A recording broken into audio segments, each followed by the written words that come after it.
আসসালামু আলাইকুম রহমতুল্লাহি ওবরাকাতুহ। নাহমাদুহু ওয়া নুসাল্লি আলা রাসূলিহিল কারীম। আম্মা বা'দ, বিসমিল্লাহির রহমানির রহিম। আলহামদুলিল্লাহ। আমাদের ফরজে আইন কোর্সের আজ 15তম সেশন। আমরা এই মুহূর্তে যে সেশন গুলো করছি আমাদের পরীক্ষা পরবর্তী, সেগুলো হচ্ছে মুআমালাত সংক্রান্ত। এগুলো মূলত লেনদেন, আদান প্রদান, ক্রয় বিক্রয়, তারপরে হচ্ছে ঋণ সংক্রান্ত, মানে আর্থিক যে বিষয়গুলো আছে সে বিষয়গুলো নিয়ে মূলত ইসলামী হুকুম আহকাম। তো আজকে আমাদের যে বিষয়গুলো থাকছে তার মধ্যে প্রথমত ঋণ সংক্রান্ত বিষয়, এবং ঋণের সঙ্গে জড়িত আরেকটা বিষয় যেটা হচ্ছে সুদ, আহ তারপর হচ্ছে ঘুষ এবং মিথ্যা সাক্ষ্য। মূলত এই চারটি বিষয় আজকে আমাদের আলোচ্য হবে ইনশাল্লাহ। তো গত ক্লাসে যে কথা বলেছিলাম, আবারও সেই একটা বিষয় দিয়ে শুরু করি। সেটা হচ্ছে যে ইসলাম একটি পরিপূর্ণ জীবন বিধান। ইসলাম মানে শুধুমাত্র 5 ওয়াক্ত নামাজ আর রমাদান মাস আসলে রোজা রাখা, এটাই ইসলাম না। এই বিষয়টা খুব ভালোভাবে আমাদের মাথায় ঢোকাতে হবে, খুব ভালোভাবে। আমরা যারা প্র্যাকটিসিং মুসলিম বলে দাবি করি, তারাও শুধুমাত্র আহ দেখা যাচ্ছে যে 5 ওয়াক্ত নামাজ পড়া শুরু করে দিয়েছেন আর মনে করছেন যে সবকিছু হয়ে গিয়েছে। তো অবশ্যই আহ ইবাদত যে বিষয়গুলো আছে এগুলো দিনের অন্যতম অংশ, কিন্তু শুধুমাত্র ইবাদত, নিছক ইবাদত যেগুলো আছে এগুলোই দিন না, এর বাইরেও আরো অনেক বিষয় আছে। ঠিক আছে, দিনের যে কনসেপ্ট সেটা হচ্ছে এটা জীবন বিধান। এটা ইসলাম অন্য সকল গতানুগতিক দুনিয়াবি ধর্ম থেকে এই জায়গাটাই আলাদা। এবং আমাদের বর্তমান ইসলামের সঙ্গে অন্য সকল সিভিলাইজেশনের, অন্য সকল সংস্কৃতির সভ্যতার যে দ্বন্দ্ব সেটা মূলত এখানেই। ঠিক আছে, যে পশ্চিমা দেশগুলোতে যদি যান সেখানে দেখবেন ধর্ম, তারা তাদের অফিসে ধর্ম নেই, আদালতে ধর্ম নেই, রাষ্ট্রীয় ব্যবস্থায় ধর্ম নেই, তারপরে শিক্ষা প্রতিষ্ঠানে ধর্ম নেই। ধর্মটা শুধুমাত্র ব্যক্তি কেন্দ্রিক। পার্সোনালি তুমি যদি বিশ্বাস করো, যা খুশি তাই করো তুমি তোমার ঘরের মধ্যে বসে বসে। কিন্তু ঘর থেকে যখন বাইরে আসছো, পাবলিক স্পেসে আসছো, সেই সময় আর কোনো ধর্ম নাই। তো এই যে সেকুলারাইজেশন, এইটার প্রভাব আমাদের দেশে চল আছে তো অবশ্যই, বরং এর পিছনে অনেক বড় কাজ হচ্ছে এবং সেটার শিকার আমরা সবাই। তো এইটা মানে হচ্ছে শুধুমাত্র খণ্ডিত দিন পালন। ঠিক আছে, যার কারণে আমাদের এখানে দেখা যাচ্ছে অনেক বড় দাড়ি রেখেছে, আজান শুনলেই মসজিদে চলে যায়, কিন্তু সরকারি অফিসে বসে ঘুষ ছাড়া তার ফাইল চলে না। ঠিক আছে, সে তা অনেক পর্দা করে, অনেক কিছু করে। আহ তারপরে হচ্ছে ওয়াইফকে পর্দায় রাখে, নিজে 5 ওয়াক্ত নামাজ পড়ে, কিন্তু দেখা যাচ্ছে যে তার ইনকাম হারাম। সে মনে করছে যে আমি তো 5 ওয়াক্ত নামাজ পড়ি, আমি তো ধর্ম পালন করছি, তো তার কাছে ধর্ম পালন হচ্ছে শুধুমাত্র এটাই। তো এই জায়গা থেকে আমাদের বের হয়ে আসতে হবে। চিন্তাগত দিক থেকে এটা আকীদার বিষয় একটা। ঠিক আছে, আপনি, আমি সবাই আল্লাহর বান্দা। আল্লাহর বান্দা মানে হচ্ছে আল্লাহর কথা মতোই আমাদের জীবন পরিচালনা করতে হবে। এখন আপনি যখন মসজিদে থাকেন শুধু তখনই আপনি আল্লাহর বান্দা থাকেন, ব্যাপারটা এমন না। নিজেদের ঘরে থাকলেও আল্লাহর বান্দা, অফিসে গেলেও আল্লাহর বান্দা, বাজারে গেলেও আল্লাহর বান্দা, স্কুলে গেলেও আল্লাহর বান্দা, চাকরি করি, ব্যবসা করি, সকল অবস্থায় আমি আল্লাহর বান্দা। সুতরাং প্রত্যেকটা ক্ষেত্রেই আল্লাহর বিধান আমাকে ফলো করতে হবে। এই বিষয়টা খুব ভালোভাবে মাথায় রাখতে হবে। ঠিক আছে, তো এই জন্য যে যেই পেশায় আছেন সেই পেশা সংক্রান্ত শরঈ বিধিবিধান, দ্বীনি বিধিবিধান খুব ভালোভাবে জেনে নিবেন। বই পুস্তক পড়ে হোক, কোনো আলেমের কাছে গিয়ে হোক, কোনো কোর্স করে হোক, যেভাবে পারেন গত ক্লাসে আমরা আলোচনা করেছি যে কারো যদি হারাম ইনকাম থাকে তার ফলাফলটা কত ভয়ানক হতে পারে। যে আপনি যা ইবাদত করছেন, যা নামাজ পড়ছেন, রোজা রাখছেন, দোয়া করছেন, কোনো কিছুই কবুল হচ্ছে না, এমনও হতে পারে, অথচ আপনি জানেনও না, শুধুমাত্র অসাবধানতার কারণে, অসচেতনতার কারণে। ঠিক আছে, তো এই জন্য যে যে পেশায় আছেন, সকল পেশা সংক্রান্ত মাসআলা মাসাইল এটা জেনে নিবেন। ইসলামী এটিকেটস কি, একজন ডাক্তার হলে ডাক্তারের ইসলামী এটিকেটস কি, কতটুক আপনার বাউন্ডারি, কোথায় বাউন্ডারি, কতটুকু কি করতে পারবেন। ঠিক আছে, ডাক্তার হয়েও হারাম ইনকাম হতে পারে, ইঞ্জিনিয়ার হয়েও হারাম ইনকাম হতে পারে। ব্যবসা, এটা সুন্নতি পেশা বলা হয় এটাকে। সব থেকে আল্লাহ রাসূল সাল্লাল্লাহু আলাইহি ওয়াসাল্লাম বলছেন যে মানে সত্যবাদী, তারপরে হচ্ছে ব্যবসায়ী, সে হচ্ছে কি থাকবে, আল্লাহ রাসূল সাল্লাল্লাহু আলাইহি ওয়াসাল্লামের সঙ্গে জান্নাত থাকবে। তো যা ব্যবসা, এটা মানে ইসলামী দৃষ্টিকোণ থেকে একটা আপনার ভালো পেশা, কিন্তু সেই ব্যবসার মধ্যে এখন যত ঝামেলা, তো ব্যবসা করেও মানুষ হারাম ইনকাম করবে, চাকরির মধ্যেও হারাম ইনকাম থাকতে পারে। তো এই জন্য এই জন্য যেটা করতে হবে সেটা হচ্ছে যে যেই পেশায় আছি সেই পেশা সংক্রান্ত মাসআলা মাসাইল আমাদের জানতে হবে। যেহেতু আমাদের প্রত্যেকের পেশা আলাদা আলাদা, এমন কোনো কোর্স নাই যেখানে সব কিছু চলে আসবে। ঠিক আছে, তো এই জন্য ওই ওই বিষয়গুলো আমরা চেষ্টা করব নিজেরা জানার, সেটা বই পড়ে হোক, কারো কাছে গিয়ে হোক, কোর্স করে হোক, এটা জেনে নিবেন। এটা এটা আপনার জন্য, না হলে এটা হুমকি, আপনার পরিবার, আপনার নিজের জন্য এটা হুমকি। কারণ হাদিসের মধ্যে আছে যাদের শরীর হারাম খাদ্যে বেড়ে উঠেছে এটা জান্নাতে যাবে না, সুস্পষ্ট হাদিস। তো খুব সাবধানে এই বিষয়গুলো। যাই হোক, এবার একটা বিষয় আছে, সেটা হচ্ছে ঋণের যে বিষয়, খুবই ইম্পর্টেন্ট একটা বিষয়। যেহেতু কম বেশি আমাদের জীবনে আমরা ঋণ নেই, ঋণ দেই, এটা এক ধরনের অতীব প্রয়োজনীয় একটা বিষয় আমাদের জীবনের সাথে সম্পৃক্ত। আমরা দেখা যাচ্ছে যে কোনো না কোনো ভাবে এই বিষয়টার সাথে জড়িত থাকি। তো এই জায়গায় আসলে ইসলামের বিধিবিধান কি, এটিকেটস কি, সেই বিষয়গুলো আমাদের জানতে হবে। এখন ইকোনমিক্স বা ফাইন্যান্সিয়াল যেই সাবজেক্ট গুলো আমরা মানে বিজনেস স্টাডিজ গুলোতে পড়ানো হয়, বিবিএ তে বা হচ্ছে এমবিএ তে যাই পড়ানো হয়, এই যে শিক্ষা কারিকুলামটা তৈরি হয়েছে, এটা রিলিজিয়াস পার্সপেক্টিভ থেকে তৈরি হয়নি। ভালো করে বোঝার চেষ্টা করেন। সেটা হচ্ছে বর্তমানে একটা পুঁজিবাদ চালু আছে আমাদের দেশে, সেইটাকে কিভাবে আগায় নেওয়া যাবে বা সেই জায়গাগুলো কিভাবে কাজ করা যাবে এবং কিভাবে লাভ হবে, আহ টাকা কত ইনকাম করা যাবে। তো এই সংক্রান্ত মূলত এই ধরনের অবজেক্টিভস থেকে, এই ধরনের উদ্দেশ্য থেকে হচ্ছে সকল লেখাপড়া হচ্ছে, সকল সিলেবাস প্রণীত হচ্ছে, সবকিছু হচ্ছে। কিন্তু এর বাইরেও আপনার একটা আলাদা উদ্দেশ্য আছে একজন মুসলিম হিসেবে, সেটা হচ্ছে জান্নাতে যাওয়া, এমন কোনো কিছুর সাথে সম্পৃক্ত না হওয়া যেটা আপনাকে জান্নাতে যেতে বাধাগ্রস্ত করবে, আল্লাহর অসন্তুষ্টি ডেকে আনবে।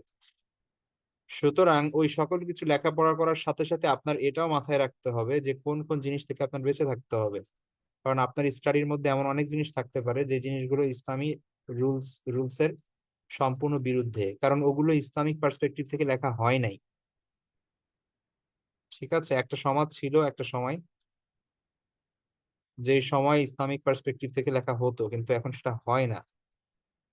ঠিক আছে, তো এই জন্য আমরা সেই সিচুয়েশনে আছি। সুতরাং এটা আমাদের দায়িত্ব, আমরা আমাদের নিজেদেরকে, সন্তানদেরকে এই বুঝ, এই বোধটা আমরা দিব বা নিজেদের মধ্যে আনবো যে যা কিছুই করি, যা কিছুই শিখছি, সবার আগে পারপাস একটা, সেটা হচ্ছে আমার কোনো কিছুই যেন ইসলামী রুলিংস, আল্লাহর বিধানের বাইরে যেন না যায়। ভুল হয়ে যেতে পারে, সেটা আলাদা ব্যাপার, সেজন্য তো গুনাহ হয়ে গেলে তওবা করতে হবে, সেটা আলাদা ব্যাপার। কিন্তু আপনার ইনকাম সোর্সই যদি হারাম হয়, তাহলে তো সেটা তো, সেটার কি হইলো, আর এটা তো কোনো ভুল না, এটা তো একটা চয়েস। তো এই জন্য এই ব্যাপারে খুব সাবধান থাকতে হবে আমাদের। ঋণের বিষয়ে আসি আবার। তো আমরা ঋণকে আমরা কর্জ বলি। কর্জ, করদুন শব্দটা এটা মূলত আরবি ভাষা, কোরআনে ব্যবহৃত শব্দ। আল্লাহ বলছেন মান যাল্লাযী ইউকরিদুল্লাহা করদান হাসানা, কে আছে যে আল্লাহকে করদে হাসানা দিবে, আল্লাহকে উত্তম ঋণ দিবে। তাইলে কি হবে? আল্লাহ বলছেন ফায়ুদাইফাহু লাহু আদআফান কাসীরা, আল্লাহ তার জন্য এর বিনিময়ে বহু গুণ বেশি প্রদান করবেন। ওয়াল্লাহু ইয়াকবিদু ওয়া ইয়াবসুতু ওয়া ইলাইহি তুরজাউন, আল্লাহ চাইলে রুজি সংকুচিত করে দেন, আল্লাহ চাইলে প্রশস্ত করে দেন, এটা আল্লাহর হাতে, তার কাছেই সবার ফিরে যেতে হবে। তো এই কোরআনের আয়াতের মধ্যে আমরা দেখি ইউকরিদু শব্দ আছে, এটার মূল ইউকরিদুল্লাহু করদান, এই যে করদ শব্দ আছে, এই করদ, এটাই আমরা বাংলায় কর্জ নামে বলি, আরবি শব্দ থেকে এসেছে। আর এটাকেই হচ্ছে আমরা ঋণ বলি। ঠিক আছে, আমরা আরো অনেক অর্থ আছে, দেনা, ধার, হাওলাত, বিভিন্ন শব্দ। কাকে বলে কর্জ? কর্জ মূলত বলা হয় সহযোগিতার জন্য অপরকে টাকা পয়সা সম্পদ পণ্য বা কোনো কিছু প্রদান করা, যেন গ্রহীতা এর মাধ্যমে উপকৃত হতে পারে। ঠিক আছে, এবং অতঃপর সেই দাতাকে, যে তাকে দিয়েছে সেই সম্পদ, সে যেন সেটা অথবা তার অনুরূপ ফেরত দেয়। ঠিক আছে, তাহলে এটা হচ্ছে প্রথম কয়েকটা পয়েন্ট। এখানে দেখেন শরীয়তের পরিভাষায় ধার দেনা বা ঋণ এটা হচ্ছে সহযোগিতার জন্য। তাইলে প্রথম বিষয়টা হচ্ছে সহযোগিতা, লাভের জন্য না, ভালো করে মনে রাখতে হবে। সহযোগিতার জন্য, লাভের জন্য না। ঋণ হবে সহযোগিতার জন্য। আচ্ছা, টাকা পয়সা সম্পদ পণ্য যা কিছু, আপনার জামা কাপড় ধার দিতে পারেন, আপনার জমিও ধার দিতে পারেন, আপনার ঘরও ধার দিতে পারেন, অনেক কিছু হইতে পারে, যে কোনো ধরনের সম্পদ হইতে পারে। এবং পরবর্তী বিষয়টা হচ্ছে দাতা যে নিয়েছে এটা, সে সেই সম্পদটা হুবহু সেটা অথবা তার মিসেল, মিসেল মানে হচ্ছে সেম আর আরেকটা জিনিস ফেরত দেওয়া। যেমন ধরেন আপনি একজনের কাছ থেকে লবণ হাওলাত নিছেন, ধার নিচ্ছেন, আপনার কাছে লবণ নাই, এখন ওই লবণ তো খাওয়া হয়ে গেছে, আপনি ওইটা কি আর দিতে পারবেন? আপনার অনুরূপ দিতে হবে, মানে হচ্ছে এক বাটি নিয়েছেন এক বাটি ফেরত দিচ্ছেন, এক এক কেজি চিনি নিয়েছেন ধার, এক কেজি চিনি ফেরত দিচ্ছেন, কিন্তু ওই চিনিটা তো আর দিতে পারছেন না। তাহলে আহ ওই সম্পদটাই ফেরত দেওয়া কোন ক্ষেত্রে, অথবা তার অনুরূপ ফেরত দেওয়া। তো উপকার শেষ, উপকার লাভ করার পর, এটা হচ্ছে মূলত করজ বলা। তো করজ এর সঙ্গে যে শব্দটা আল্লাহ কোরআনে বলেছেন সেটা হচ্ছে হাসানা। হাসানা মানে হচ্ছে উত্তম, ভালো, ভালো কর্জ। আর একটা আছে খারাপ কর্জ। খারাপ কর্জ কি? খারাপ কর্জ হচ্ছে সহযোগিতার উদ্দেশ্যে টাকা না দেওয়া, বরং লাভের উদ্দেশ্যে টাকা দেওয়া। ঠিক আছে, তো লাভের উদ্দেশ্যে যদি হয় তখন সেটাকে বলা হয় হচ্ছে খারাপ কর্জ। ওইটা আসলে মূলত কর্জ, শরীয়তের পরিভাষায় কর্জ বিবেচিত হবে না, বরং সেটা সুদ হয়ে যাবে। তো ভালো করে মনে রাখতে হবে, ঋণ দেওয়া মানে হচ্ছে সহযোগিতা করা। ঠিক আছে, এখন কেন সহযোগিতা করবেন, কেন আপনার টাকা আরেকজনের কাছে রাখবেন, সেটা আলাদা হিসাব। কিন্তু কাউকে যদি আপনি ঋণ দেন, এর মানে হচ্ছে তাকে সহযোগিতা করা, এবং সে ব্যক্তি সেই উপকার লাভ করার পরে পরে আপনাকে সেটা ফেরত দিবে। এটাই মূলত নিয়ম, এটাকে আমরা কর্জ বলি। আচ্ছা, এবার আসেন আমরা বোঝার চেষ্টা করি যে এই সংক্রান্ত বিধান কি। তো বিধান হচ্ছে ঋণ দেওয়া জায়েজ। আল্লাহ রাসূল সাল্লাল্লাহু আলাইহি ওয়াসাল্লাম স্বয়ং তিনি ঋণ নিয়েছেনও। ঠিক আছে, আহ এবং সুন্নাহ দ্বারা এটা প্রমাণিত। সুতরাং ঋণ গ্রহণ করা, ঋণ দেওয়া কাউকে, এইটা জায়েজ। ঠিক আছে, এটা বিষয়ে সকলেই একমত। এটা এমনকি আহ অমুসলিমদের কাছ থেকেও ঋণ গ্রহণ করা সেটাও জায়েজ। যেটা আল্লাহ রাসূল সাল্লাল্লাহু আলাইহি ওয়াসাল্লাম এক ইহুদি কাছ থেকে ঋণ নিয়েছিলেন, এরকম হাদিসও আছে। তো মাথায় রাখতে হবে যেটা, সেটা হচ্ছে যে ঋণ দেওয়া এটা ব্যবসা না, এটা সহযোগিতা। এটাই হচ্ছে মূল ভিত্তি, ইসলামের মূল ভিত্তি। ঠিক আছে, আর আধুনিক সময়, এখনকার সময়ে ব্যাংক ঋণ, যত ঋণ, যেই ঋণ বলেন, যা কিছু আছে, সেই সব কিছু হচ্ছে মূলত ব্যবসা। ব্যাংক আপনাকে ঋণ দিচ্ছে, এর বিনিময়ে সুদ নিচ্ছে, ওইটা তার কাছে একটা ব্যবসা, বিজনেস। তো ঋণের সাথে কখনো বিজনেস যাবে না। ঠিক আছে, ঋণের সাথে কখনো বিজনেস হবে না। বিজনেস হবে আপনি শেয়ারিং করলে, সেটা আলাদা, ওই বিষয়গুলো পরে বলবো। আপাতত এটা মাথায় রাখবেন, ঋণের সাথে কখনো লাভের চিন্তা করা যাবে না। কোনো ধরনের লাভের চিন্তা করা যাবে না। ঠিক আছে? তো আমাদের আধুনিক সময় ব্যাংক থেকে শুরু করে এনজিও গুলো গ্রামে গঞ্জে, তারপরে হচ্ছে বিভিন্ন গ্রামগঞ্জের অনেক মহাজন কেন্দ্রিক যেই ঋণ চলছে, এগুলো হচ্ছে মূলত ঋণের নামে লাভ খাওয়া উদ্দেশ্য, এবং সেটা সম্পূর্ণ সুদ, এ ব্যাপারে কোনো সন্দেহ নেই। আচ্ছা, এবার যেহেতু আমাদের সুদের আলোচনা সামনে আমরা করব, সুতরাং ওই জায়গায় আমরা ডিরেক্ট যাচ্ছি না। আমরা শুধু ঋণ পর্যন্ত আলোচনায় সীমাবদ্ধ থাকবো এই চ্যাপ্টারে। তো ঋণ দানের কিছু ফজিলত, ঋণ দেওয়া মানে হচ্ছে মানুষের উপকার করা, তাই না? সুতরাং মানুষের উপকার করা বা তাকে সহযোগিতা করা, এর তো বিরাট ফজিলত আছে, সে ব্যাপারে আমরা জানি, বিভিন্ন হাদিস আছে। তারপরেও আমরা কয়েকটা পয়েন্ট এখানে দেখি। প্রথমত, ঋণ প্রদান করা সদাকার নাই ফজিলতপূর্ণ। ভালো করে মনে রাখেন, কেউ আপনার কাছে টাকা চেয়েছে, তাহলে তাকে আপনি কি করলেন? কোনো ধরনের লাভের আশায়, সওয়াবের নিয়তে আপনি কি করলেন? তাকে সহযোগিতার উদ্দেশ্যে আপনি ঋণ দিলেন। তাহলে কেমন যেন আপনি এই টাকাটা সাদাকা করলে যে সওয়াব পেতেন, সেই সওয়াব পাবেন। বরং অনেক ক্ষেত্রে ঋণ দান করাকে সাদাকার চেয়েও বেশি মর্যাদাপূর্ণ বলা হয়েছে। আবু উমামা রাদিয়াল্লাহু তাআলা আনহু হাদিস, রাসূল সাল্লাল্লাহু আলাইহি ওয়াসাল্লাম বলেছেন যে দাখালা রাজুলুনিল জান্নাতা, একজন লোক জান্নাতে প্রবেশ করলো, ফারাআ মাকতুবান আলা বাবিহা, ওই জান্নাতের দরজার মধ্যে সে লেখা দেখলো যে আস-সাদাকাতু বিআশারি আমসালিহা, সদকা হচ্ছে, সদকার নেকি হচ্ছে 10 গুণ বৃদ্ধি করা হয়। কেউ যদি সাদাকা দেয়, আল্লাহ 10 গুণ বৃদ্ধি করে তাকে সওয়াব দেন, প্রতিদান দেন। ওয়াল করদু বি সামানিয়াতা আশার, আর কেউ যদি ঋণ দেয়, তাইলে আল্লাহ আল্লাহ 18 গুণ বৃদ্ধি করে দেন। ঠিক আছে? কেউ যদি ঋণ প্রদান করে, তার মানে হচ্ছে আল্লাহ সুবহানাহু ওয়া তাআলা 18 গুণ বেশি তার প্রতিদান বৃদ্ধি করে আল্লাহ সুবহানাহু ওয়া তাআলা তাকে তার সওয়াব দেন। ঠিক আছে? ইবনে মাসউদ রাদিয়াল্লাহু আনহু বর্ণিত, রাসূল সাল্লাল্লাহু আলাইহি ওয়াসাল্লাম বলেছেন, কুল্লু করদিন সাদাকা, প্রত্যেক ঋণই সাদাকা। ঋণ দেওয়া মানেই সাদাকার সওয়াব পাওয়া। এক বর্ণনায় তিনি বলেন যে, মা মিন মুসলিমিন ইউকরিদু মুসলিমান করদান মাররাতাইন ইল্লা কানা কাস সাদাকাতি হামারা। এরকম আরো অনেক হাদিস আছে, এখানে আপনি একটু পড়ে নিন। 2 নাম্বার হচ্ছে দাস মুক্তির নেকি। দাস মুক্তি করা, আপনারা জানেন যে এটা অনেক অনেক বড় একটা সওয়াবের কাজ। ঠিক আছে? বিভিন্ন ক্ষেত্রে ইসলাম উৎসাহিত করেছে গোলাম আজাদ করার বা দাস মুক্তি করার। ঠিক আছে? তো বাররা ইবনে আযিব রাদিয়াল্লাহু আনহু বর্ণিত, তিনি বলেছেন যে রাসূল সাল্লাল্লাহু আলাইহি ওয়াসাল্লাম কে আমি বলতে শুনেছি যে, মান মানাহা মানি হাতা লাবানিন আও ওয়ারিকিন আও হাদা যুকাকান কানা লাহু মিসলা ইতকি রাকাবা। দেখেন হাদিসে কি আছে, আল্লাহ রাসূল সাল্লাল্লাহু আলাইহি ওয়াসাল্লাম বলছেন যে, যে ব্যক্তি একবার দহন করা দুধ দান করে, অথবা টাকা পয়সা ধার দেয়, অথবা পথহারা লোককে সঠিক পথের সন্ধান দেয়, তাহলে তার জন্য রয়েছে একটি গোলাম মুক্ত করার সমপরিমাণ সওয়াব। ঠিক আছে? ফেরেশতাদের দোয়া লাভের সৌভাগ্য হয় যারা ঋণ দেয়। হাদিসের মধ্যে আছে, আবু হুরায়রার বর্ণনা রাদিয়াল্লাহু তাআলা আনহু, মা মিন ইয়াউমিন ইউসবিহুল ইবাদু ফীহি ইল্লা মালাকানি ইয়ানসিলানি ফায়াকুলু আহাদুহুমাল আল্লাহুম্মা আতি মুনফিকান খালাফান ওয়া ইয়াকুলুল আখার আল্লাহুম্মা আতি মুমসিকান তালাফান। তো প্রতিদিন সকালে দুইজন ফেরেশতা অবতরণ করে আসমান থেকে, এবং তাদের একজন বলে, হে আল্লাহ, যে দাতা, তার দানের উত্তম প্রতিদান দিন, এবং যে আরেকজন বলে যে, হে আল্লাহ, যে কৃপণ, তাকে ধ্বংস করে দিন। তো আমরা এটা এটা সবসময় আমরা ফেরেশতাদের দোয়া হয়তো পাচ্ছি অথবা বদদোয়া পাচ্ছি। এখান থেকে মানে কেউই খালি না। আমরা যারাই আছি, হয় ফেরেশতাদের দোয়া পাচ্ছি অথবা বদদোয়া পাচ্ছি প্রতিনিয়ত। তো এটা ডিপেন্ড করছে আমাদের নিজেদের উপর, আমাদের নিজেদের কর্মের উপর।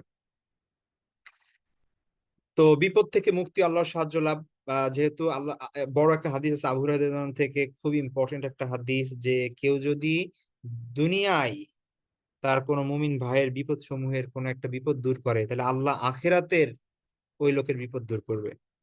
কেউ যদি দুনিয়ায় কোনো অভাবগ্রস্ত ব্যক্তির অভাব দূর করে সাহায্যের মাধ্যমে, তাহলে আল্লাহ কিয়ামতের দিনে এবং দুনিয়াতে তার জন্য সহজ করে দিবেন। কেউ যদি, কোনো মুমিন যদি এই দুনিয়াতে কোনো মুমিন ভাইয়ের বা কোনো মানুষের দোষ ত্রুটি গোপন করে, আল্লাহ সুবহানাহু ওয়া তাআলা দুনিয়া এবং আখিরাতে তার দোষ ত্রুটি গোপন রাখবেন। ততক্ষণ পর্যন্ত আল্লাহ সুবহানাহু ওয়া তাআলা তার বান্দাদের সাহায্য করতে থাকেন, যতক্ষণ সে তার অপর ভাইয়ের সাহায্যে রত থাকে। সুতরাং ঋণ দান করা, যে সহযোগিতা, কাউকে হেল্প করা, এ ব্যাপারে কোনো সন্দেহ নাই। কারণ ঋণ মানুষ চাই তখন যখন সে বিপদে পড়ে। ঠিক আছে, তো তার পাশে যদি দাঁড়ানো হয় আল্লাহ সুবহানাহু ওয়া তাআলা সেই সময় অবশ্যই আপনার পাশে দাঁড়াবেন, এ ব্যাপারে কোনো সন্দেহ নেই ইনশাআল্লাহ। তো এগুলো হচ্ছে ঋণ দেওয়ার প্রতি উৎসাহিত করা হয়েছে স্বাভাবিকভাবে। এটা একটা ভালো কাজ। তো এখন ঋণ যে দিবে বা ঋণ যে নিবে, কিছু আদব আছে। ঠিক আছে, সেই আদব আমাদের ফলো করতে হবে। তো প্রথমত, ঘুষ গ্রহণ না করা। ঋণ এর বিনিময়ে, ঋণ দানের বিনিময়ে কোনো ধরনের বিনিময় গ্রহণ করা যাবে না, কোনো ধরনের উপকার উপকার হাসিল করা যাবে না। ঠিক আছে। ওয়াকুল্লু ফরদিন শারাতা ফীহি আন ইয়াজিদাহু ফাহুয়া হারাম বিগাইরি খিলাফ। ইবনে কুদামা রাহিমাহুল্লাহ তাআলা বলেন যে যে কোনো ধরনের ঋণ যদি অতিরিক্ত কোনো কিছু শর্ত করা হয় তাহলে সেটা হারাম, এ ব্যাপারে কোনো ইখতিলাফ নেই, সর্বসম্মতক্রমে এটা নাজায়েজ, হারাম। ঠিক আছে। ইবনে মুনজির রাহিমাহুল্লাহ তাআলা বলেন আজমাউ আলা আন্নাল মুসাল্লিফা ইদা শারাতা আলাল মুস্তাসলিফ জিয়াদাতান আও হাদিয়া ফাআসলাফা আলা যালিক আন্না আখযা জিয়াদাতি আলা যালিকা রিবা। ইবনে মুনজির বলেন যে স্কলারগণ এ ব্যাপারে একমত হয়েছেন যে যদি ঋণদাতা ঋণ গ্রহীতার উপর কোনো অতিরিক্ত লাভ বা উপঢৌকনের শর্তারোপ করে এবং ঋণী ব্যক্তি যদি সেটা তাকে প্রদান করে তাহলে সেই অতিরিক্ত কিছু সুদ হিসেবে গণ্য হবে। সুতরাং ঋণ ঋণ এটা দিয়ে দিবেন, এখানে কোনো ধরনের সুযোগ সুবিধা নেওয়া যাবে না। ঠিক আছে। ঘুষ তো গ্রহণ করা যাবে না, অতিরিক্ত কোনো টাকা নেওয়া যাবে না, এমনকি উপঢৌকনও নেওয়া যাবে না, কোনো ধরনের উপঢৌকনও নেওয়া যাবে না। তো আব্দুল্লাহ ইবনে সালাম রাদিয়াল্লাহু তাআলা আনহু, তিনি একবার বলেন আহ আবু বুরদা ইবনে আবু মুসা রাহিমাহুল্লাহ তাআলাকে, যে ইন্নাকা বিআরদিন ফিহা রিবা ফাশা ইযা কানা লাকা আলা রাজুলিন। মানে হচ্ছে এখানে কাহিনী হচ্ছে যে আবু বুরদা ছিলেন অন্য জায়গায়, সে সিরিয়া সম্ভবত, ওই জায়গা থেকে তিনি এসেছেন মদিনায়। তো আব্দুল্লাহ ইবনে সালাম তাকে বললেন যে তুমি এমন এক জায়গায় বসবাস করছো যেখানে সুদের প্রচলন অত্যাধিক। সুতরাং কারো কাছে যদি তোমার পাওনা থাকে আর সে যদি তোমাকে কোনো হাদিয়া উপঢৌকন হিসেবে এক বোঝা খড়ও দিতে চাই, অথবা এক বোঝা জব দিতে চাই, এক আটি ঘাস দিতে চাই, তাও তুমি গ্রহণ করবে না, কারণ সেটা সুদ হয়ে যাবে। ঠিক আছে। তো এ ব্যাপারে সকলেই একমত মূলত। কর্জ বা ঋণের কারণে ঋণদাতা ও ঋণ গ্রহীতার মাঝে হাদিয়া বা উপঢৌকন আদান প্রদান হলে সেটা সুদ বা ঘুষ হিসেবে গণ্য হবে, যা স্পষ্ট হারাম। ঠিক আছে। আচ্ছা, এমনকি ফিকহের কিতাবে আমরা যখন পড়ি তখন দেখি যে আপনি মানে এইটাও শর্ত, আবু হানিফা রাহিমাহুল্লাহ তাআলা এটাও বলছেন যে যে ব্যক্তি ঋণ দিবে, ঋণ গ্রহীতার গাছের ছায়া, যে উপকার সেইটুকু নিতে পারবে না, মানে তার গাছের ছায়ার নিচে দাঁড়াতে পারবে না। ঠিক আছে। এতটা কঠোর হয়েছেন স্কলাররা এই জায়গায়, কারণ সুদের মানে ভয়াবহতা এত বেশি। যাকে ঋণ দেওয়া হলো তার থেকে কোনো ধরনের সুবিধা নেওয়া যাবে না, এমনকি তার গাছের ছায়ার নিচে দাঁড়ানো যাবে না রোদ থেকে বাঁচার জন্য, এটাও একটা উপকার লাভ। ঠিক আছে, এটা জাস্ট মানে উনি গুরুত্ব বোঝানোর জন্য এরকম বলা হয়েছে আর কি ফিকহের কিতাবগুলোতে। আর একটা আদব, সেটা হচ্ছে ঋণ দেওয়ার পরে যদি এমন হয় যে নির্ধারিত সময়ের মধ্যে ঋণ গ্রহীতা যিনি, তিনি টাকা পরিশোধ বা হচ্ছে সম্পদ পরিশোধ করতে পারছেন না, তো সেই ক্ষেত্রে কঠোর না হওয়া। ঠিক আছে। ঋণী ব্যক্তি তার ঋণ পরিশোধ করতে অপারগ হলে তার উপর কঠোরতা আরোপ না করা, এইটা এইটা ইসলামের মানে শিষ্টাচার। মানুষের সমস্যা থাকতেই পারে, যদি সম্ভব হয় তাহলে সময় একটু বাড়িয়ে দেওয়া। ঠিক আছে। এটার জন্য আরো সওয়াব পাবে সেই ব্যক্তি। মান তালাবা হাক্কান ফালইয়াতলুবহু ফি আফাফিন ওয়াফিন আও গায়রি ওয়াফিন। কোন ব্যক্তি পাওনা আদায়ের তাগাদা দিলে যেন বিনীতভাবেই তাগাদা দেয়, এতে তার কোনো ঋণ আদায় হোক বা না হোক। সো এটা বিনীতভাবে দিতে হবে, এটা কোনো কঠোর হওয়া যাবে না, ধমকি বা হচ্ছে ইয়া করা যাবে না, জিনিসগুলো করা যাবে না। আর কোনো যদি অক্ষম ব্যক্তি থাকে যে দিতে ঋণ নিয়েছে ঠিকই কিন্তু সে পরিশোধ করার আসলেই তার কোনো সামর্থ্য নাই, তো সেই ক্ষেত্রে হাদিসের মধ্যে ঋণ মাফ করে দেওয়ার কি করা হয়েছে, উদ্বুদ্ধ করা হয়েছে মাফ করে দেওয়ার জন্য। ঠিক আছে, আল্লাহ সুবহানাহু ওয়া তাআলা কোরআনের মধ্যে বলেন, ওয়া ইন কানা যু উসরাতিন ফানাদিরাতুন ইলা মাইসারা, যদি ঋণগ্রস্ত ব্যক্তি যদি অভাবী হয় তাহলে তাকে সচ্ছল হওয়া পর্যন্ত অবকাশ দাও, যে সে ঠিকঠাক হয়ে তারপরে তোমার ঋণটা পরিশোধ করবে। ওয়া আন তাসাদ্দাকু খায়রুন লাকুম ইন কুনতুম তাআলামুন, আল্লাহ বলছেন আর যদি তুমি সাদাকা করে দাও, তাকে যদি মাফ করে দাও এটা, তাইলে এটা যে তোমার জন্য কত উত্তম, তোমরা যদি জানতে এটা, আল্লাহ বলছেন। কারণ আল্লাহর সেই বান্দার উপর আপনি দয়া করছেন, আল্লাহ তাইলে আপনার উপর কি যে দয়া করবে এটা যদি আপনি বুঝতেন। তো এই জিনিসগুলো আমরা বুঝি না, আমরা আমাদের চোখে মানে কি বলে দুনিয়ার বিষয়গুলোই শুধু আছে। তো যার কারণে আমরা টাকা দেখি, আমরা সম্পদ দেখি, আমরা দেখি আমার এখান থেকে তো কমে গেল টাকা।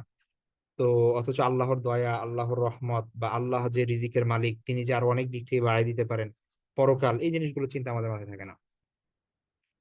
আচ্ছা, ঋণ তো এখানে দানের সওয়াব হবে প্রথমত। ঠিক আছে, আপনি তো ঋণ দিয়েছেন একবার, সেই সময় তো আপনার সাদাকা সওয়াব পেয়েছেনই। এখন যে তাকে মাফ করে দিলেন, সেটার জন্য আপনি আবার কি পাচ্ছেন? এই টাকাটা সাদকা করার সওয়াব পাচ্ছেন। সেটা এই হাদিসের মধ্যে পাওয়া যায়, মান আনদারা মুসিরান কানা লাহু বিকুল্লি ইয়াউমিন সাদাকা, যে ব্যক্তি ঋণগ্রস্ত ব্যক্তিকে, যে অভাবী ব্যক্তি, তাকে অবকাশ দিল, ধরেন 10 তারিখে দেওয়ার কথা, সে দিতে পারছে না, আপনি বললেন যে যাও এই মাসের শেষ পর্যন্ত তুমি দাও, এই মাসটা শেষ করে দাও, তোমাকে আরো 20 দিন সময় দিলাম। প্রত্যেকটা দিনের বিনিময়ে, প্রত্যেকটা দিনের বিনিময়ে আপনি সাদাকার সওয়াব পাবেন। ঠিক আছে, বিকুল্লি ইয়াউমিন সাদাকা, প্রত্যেকটা দিনের বিনিময়ে, যেই দিন গুলো আপনি অবকাশ দিবেন। ঠিক আছে, তো এইটা এই বিষয়গুলো আমাদের জানা উচিত। তারপরে দেখেন আল্লাহ রাসূলের দোয়া লাভ অবশ্যই। আল্লাহ রাসূল সাল্লাল্লাহু আলাইহি ওয়াসাল্লাম বলেছেন, রহিমাল্লাহু আবদান সামহান ইদা বাআ, সামহান ইদা ইশতারা, সামহান ইদা ইক্তাদা, যে আল্লাহর সেই বান্দার প্রতি আল্লাহ রহমত বর্ষণ করুক। আল্লাহ রাসূল দোয়া করছেন, যে বান্দা ক্রয় বিক্রয়ের সময় উদার চিত্ত হয়। ঠিক আছে, বিক্রেতাকে আপনি 10 টাকা বেশি দিয়ে দিলেন, বা হচ্ছে বিক্রেতা যদি আপনি হন তাইলে তাকে এক মুঠ বেশি ইয়া দিয়ে দিলেন, চাউল দিয়ে দিলেন, মানে ঠিক আছে। এবং আহ পাওনা আদায়ের ক্ষেত্রে সহনশীল হয়। তো ইসলাম মূলত প্রমোট করছে এমন ভাবে যে প্রত্যেকেই যেন যার যার জায়গা থেকে কি করে, ছাড় দেওয়ার চেষ্টা করে। তা আমাদের সমস্যা এখন সমাজের এমন যে প্রত্যেকেই যার যার জায়গা থেকে কেউই ছাড় দিবে না। আর ইসলাম সবাইকেই বলতেছে যে না, তুমি ছাড় দাও, তাহলে তোমার লাভ আছে। ঠিক আছে,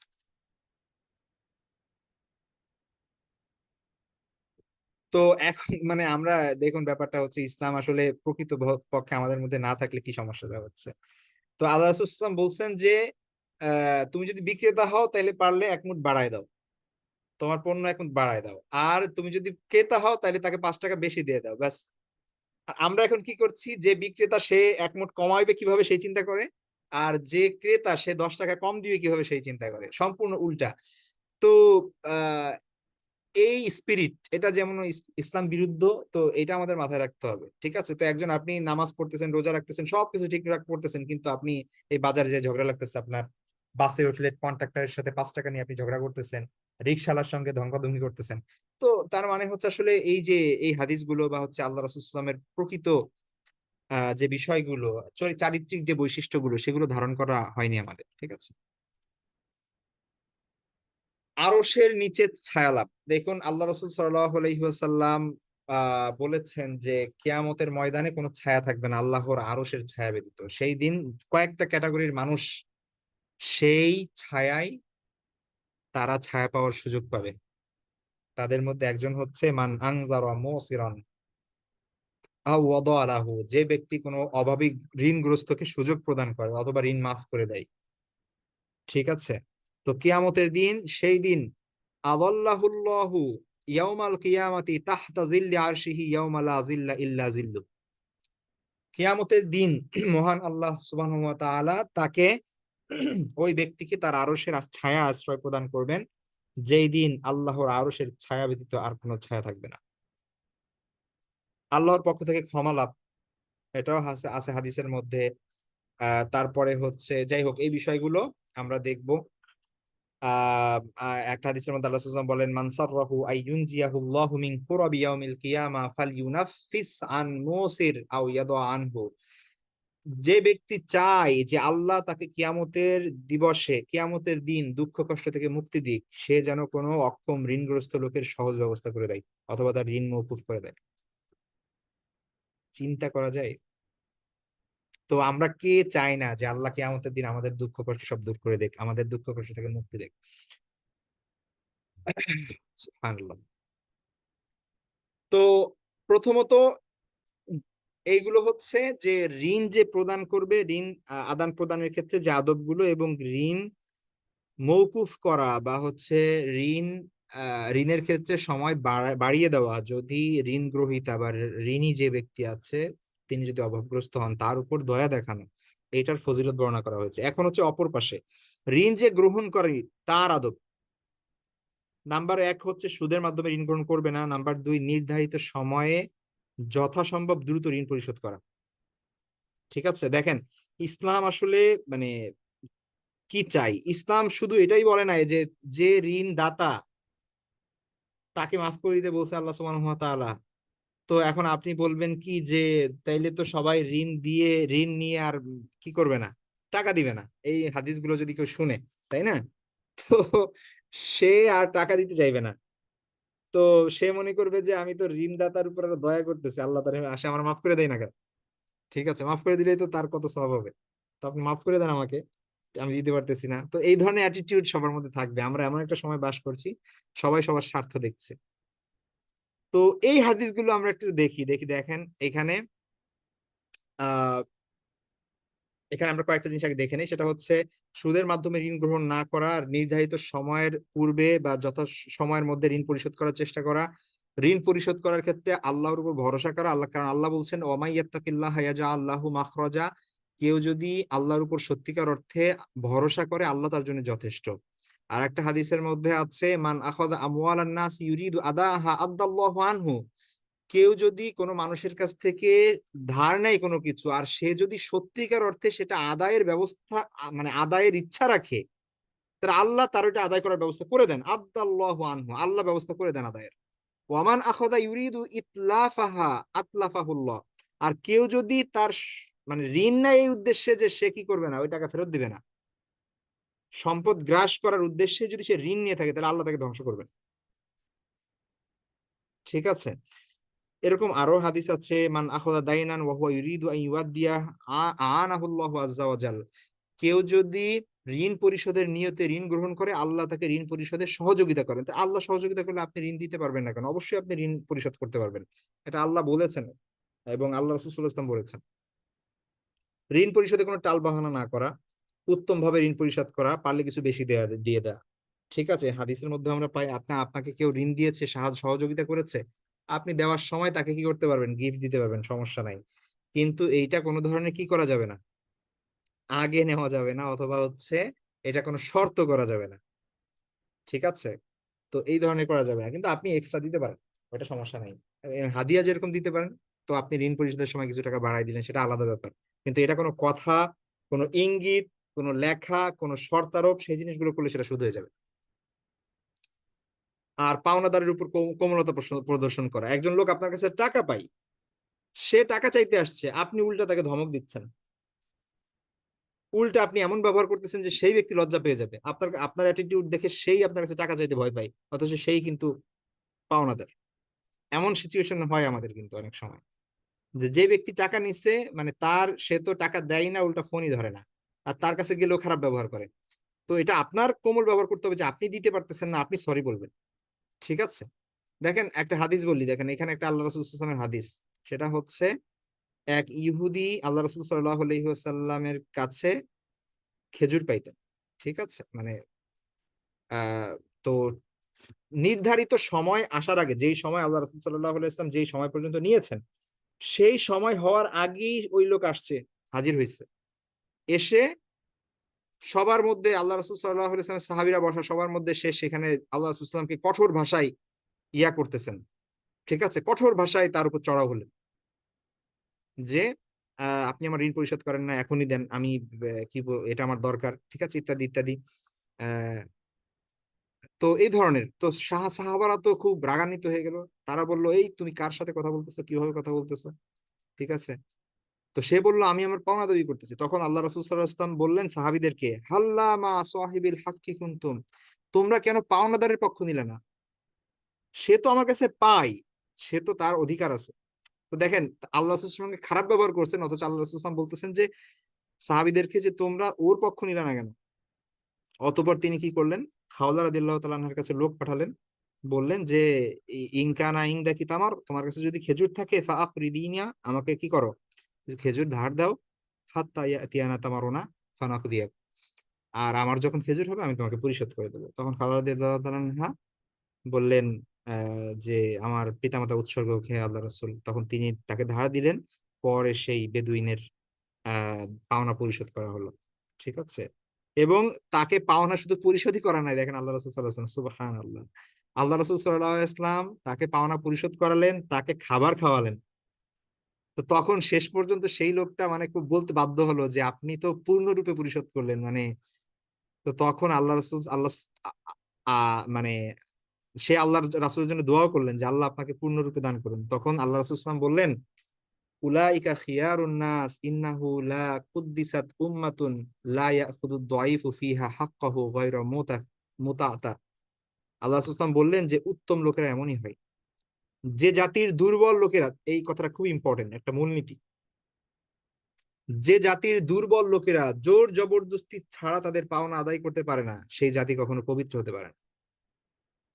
যে জাতির দুর্বল লোকেরা, যদি মানে এটার অর্থ হচ্ছে যে সমাজ যদি এমন হয় যে দুর্বল লোকেরা, তারা যেহেতু কথা বলতে পারে না, তাদের যেহেতু শক্তি নাই, তাদের সাথে সবাই কি করে, তাদের পাওনা দিতে চায় না। তো যদি এমন হয় তাহলে এই জাতি পবিত্র হতে পারবে না। বরং কি করতে হবে, জোর জবরদস্তি ছাড়াই দুর্বল লোকের পাওনা যথাসময়ে আদায় করে দিতে হবে। ঠিক আছে। তো ঋণদাতার প্রতি কৃতজ্ঞতা প্রকাশ করা, তার জন্য দোয়া করা। ঠিক আছে। এটা করব আমরা।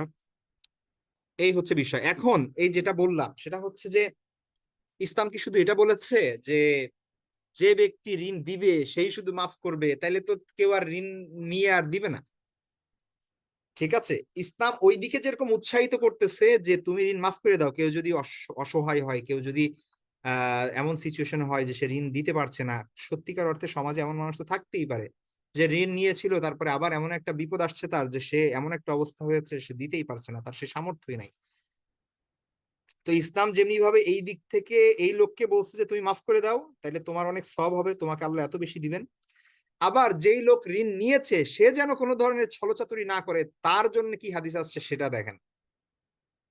প্রথমত আমরা তো কোরআনের মাজিদের মধ্যে জানি, ইন্নাল্লাহা ইয়া'মুরুকুম আন তুআদ্দুল আমানাতি ইলা আহলিহা।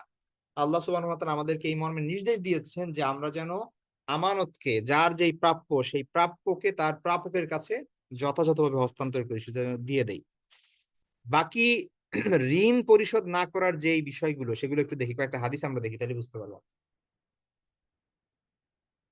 আব্দুল্লাহ ইবনে ওমর রাদিয়াল্লাহু আনহু হাদিস, রাসূল সাল্লাল্লাহু আলাইহি ওয়াসাল্লাম বলেছেন, মান মাতা ওয়া আলাইহি দাইনুন ফালাইসা সুম্মা দিনার ওয়ালা দিরহাম ওয়ালাকিন্নাহাল হাসানাত ওয়াস সাইয়্যাত।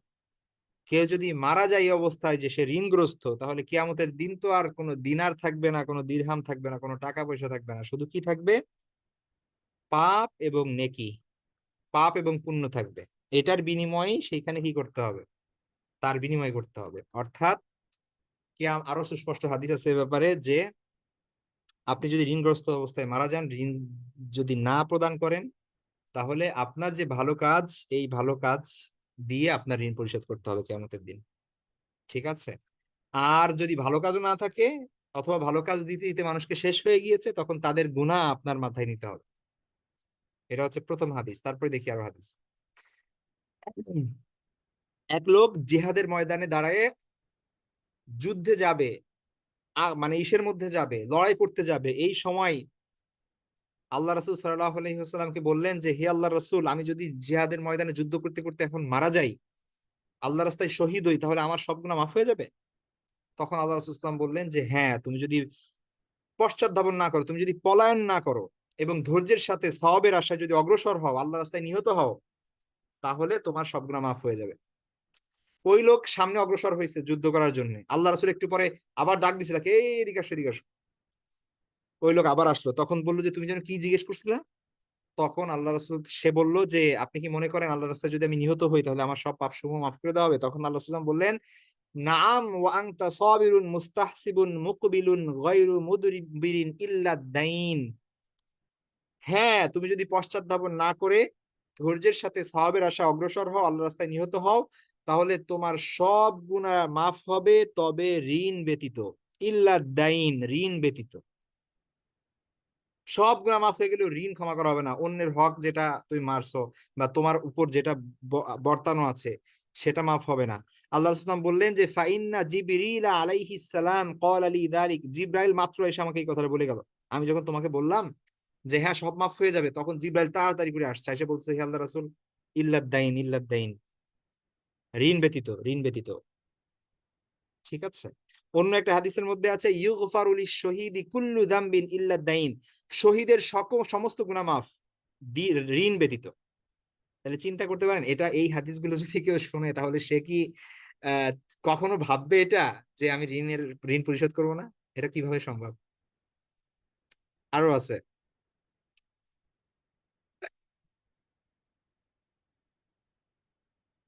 মুহাম্মদ ইবনে আব্দুল্লাহ ইবনে জাহাশ রাদিয়াল্লাহু তাআলা আনহু তিনি বলেন, একবার আমরা মসজিদের চত্বরে অবস্থান করছিলাম যেখানে জানাজা রাখা হতো। রাসূল সাল্লাল্লাহু আলাইহি ওয়াসাল্লাম আমাদের মধ্যে উপবিষ্ট ছিলেন। তিনি মাথা উঠালেন এবং আসমানের দিকে তাকালেন। তারপর হঠাৎ তিনি মাথা নামিয়ে ফেললেন আর কপালে হাত রাখলেন। কপালে হাত রেখে বললেন, সুবহানাল্লাহ, সুবহানাল্লাহ, মাযা নাযালা মিনাত তাশদীদ। মানে হচ্ছে সুবহানাল্লাহ, সুবহানাল্লাহ, কি কঠোরতাই না নাজিল হলো। তো তখন সবাই তো মানে ভয়ে কেউ আর জিজ্ঞেসই করতে পারে নাই যে কি ব্যাপার, আল্লাহ রাসূল সাল্লাল্লাহু আলাইহি ওয়াসাল্লাম কি নাজিল হলো, সবাই চুপ।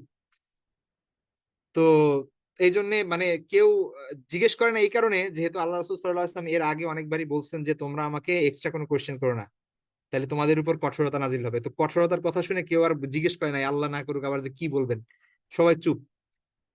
তো পরের দিন একজন মানে পরের দিন রাবি বলতেছেন যে আমি আর কি করতে পারলাম না, মানে নিজের কৌতূহল দমায় রাখতে পারলাম না। তো আমি গেলাম আল্লাহ রাসূলের কাছে, নিয়ে গিয়ে বললাম যে হে আল্লাহ রাসূল, কি কঠোরতা অবতীর্ণ হয়েছে? তখন আল্লাহ রাসূল সাল্লাল্লাহু আলাইহি ওয়াসাল্লাম বললেন, ফিদ্দাইন, ঋণের ব্যাপারে। ওয়াল্লাযী নাফসু মুহাম্মাদিন বিয়াদিহি লাউ আন্না রাজুলান কুতিলা ফি সাবিলিল্লাহ সুম্মা আশা সুম্মা কুতিলা ফি সাবিলিল্লাহ সুম্মা আশা ওয়া আলাইহি দাইনুন মা দাখালাল জান্নাতা হাত্তা ইউকদা দাইনুহু। আল্লাহ রাসূল বললেন যে ওই সত্তার কসম, মুহাম্মাদের হাতে যার জীবন, কোন ব্যক্তি যদি আল্লাহর পথে শহীদ হয়ে পুনরায় আবার জীবন লাভ করে, আবার শহীদ হয়, আবার জীবন লাভ করে, আবার শহীদ হয়, যদি এমন অবস্থাও হয়, আর ওই লোকের উপর যদি কোনো ঋণ থাকে, তাহলে সে ততক্ষণ পর্যন্ত জান্নাতে প্রবেশ করতে পারবে না যতক্ষণ না ওই ঋণ সে আদায় করবে বা ঋণ তার পক্ষ থেকে আদায় করা হয়।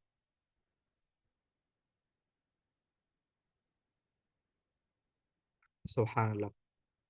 সামুরা ইবনে জুনদুব রাদিয়াল্লাহু তাআলা থেকে বর্ণিত হাদিস, রাসূল সাল্লাল্লাহু আলাইহি ওয়াসাল্লাম বলেন যে একবার খুতবারত অবস্থায় রাসূল সাল্লাল্লাহু আলাইহি ওয়াসাল্লাম একবার জিজ্ঞেস করেন যে অমুক লোকের কোন গোত্রে, অমুক গোত্রে কোনো লোক এখানে আছে?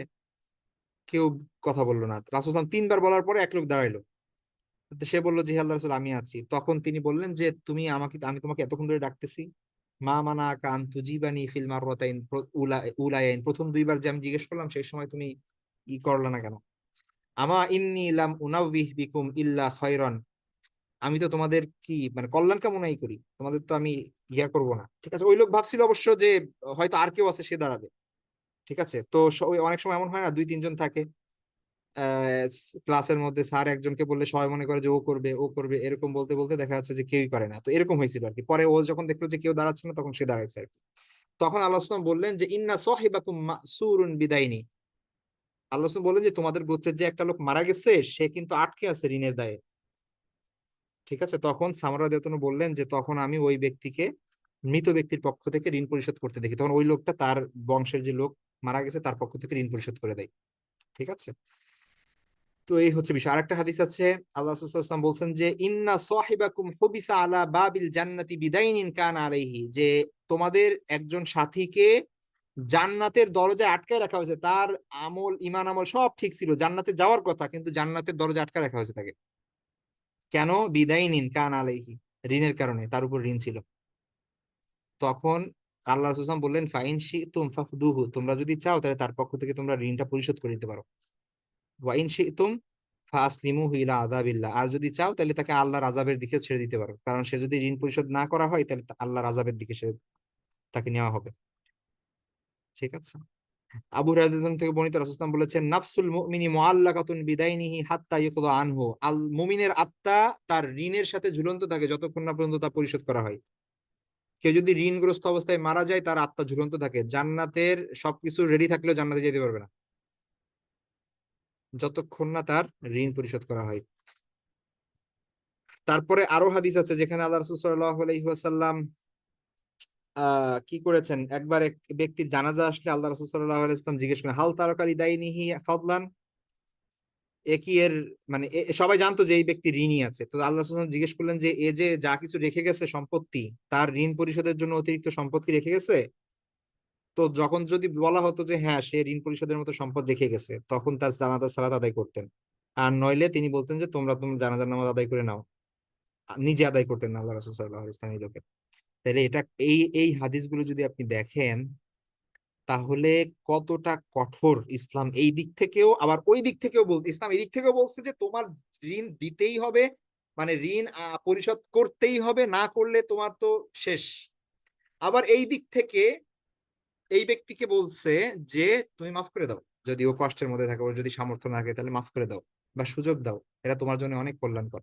তো যখনই দুইজন ব্যক্তি, একজন ঋণ পরিশোধকারী আর একজন ঋণ দাতা, দুইজন যদি এই মনোমানসিকতার হয় যে ঋণ পরিশোধকারী সে যে করেই হোক চেষ্টা করছে ঋণ পরিশোধ করার, আর যে ব্যক্তি ঋণ দাতা সে তাকে সময় দিচ্ছে এবং তার প্রতি সে ভালো ব্যবহার করছে, এবং সে মনে করছে যে তুমি যদি অনেক সমস্যা থাকে তাহলে ঠিক আছে যাও মাফ, তাইলে সমাজটা কেমন হবে একটু চিন্তা করুন। অথচ আমাদের এখানে উল্টা হচ্ছে, আমরা ঋণ যে দেয় সে কঠোরতা আরোপ করে যে আজকের মধ্যেই তুই টাকা দিবি, আর যে ঋণ নিয়েছে সে তার সামর্থ্য থাকলেও দিতে চায় না। ঠিক আছে, তো প্রত্যেকটা ক্ষেত্রে সমাজের প্রবলেম হচ্ছে ইসলাম নেই। ঠিক আছে, তো এই জন্য শিক্ষার কোনো বিকল্প নেই, ইসলামের এই শিক্ষাগুলো আমাদের মধ্যে ঢুকাতে হবে। এখানে আরো অনেক হাদিস আছে, সেই জিনিসগুলা আমি সবগুলো আনি নাই এখানে। হ্যাঁ, ঋণ রেখে মারা গেলে করণীয় কি, এখন হচ্ছে কোশ্চেন। প্রথম হচ্ছে উত্তরাধিকার যে সম্পত্তি, সেই লোক, যে ব্যক্তি মারা গেছে, তার যদি কোনো ঋণ থাকে, তাহলে সবার আগে তার যে সম্পত্তি আছে সেই সম্পত্তিতে ঋণ পরিশোধ করা হবে। এটা হচ্ছে সবার আগে কাজ। ছেলে মেয়ে স্ত্রী পরিজন কি আছে সব পরে, আগে তার ঋণ পরিশোধ করা হবে। তারপরে গিয়ে হচ্ছে সে যদি কোনো ওসিয়ত করে যায়, তাহলে সেই ওসিয়ত পূরণ করা হবে। তারপরে যে সম্পদ আছে সেই সম্পদ ওয়ারিসদের মধ্যে বন্টিত হবে, যেইভাবে কোরআন এবং কোরআনের মধ্যে বলা হয়েছে। সবার আগে ঋণ।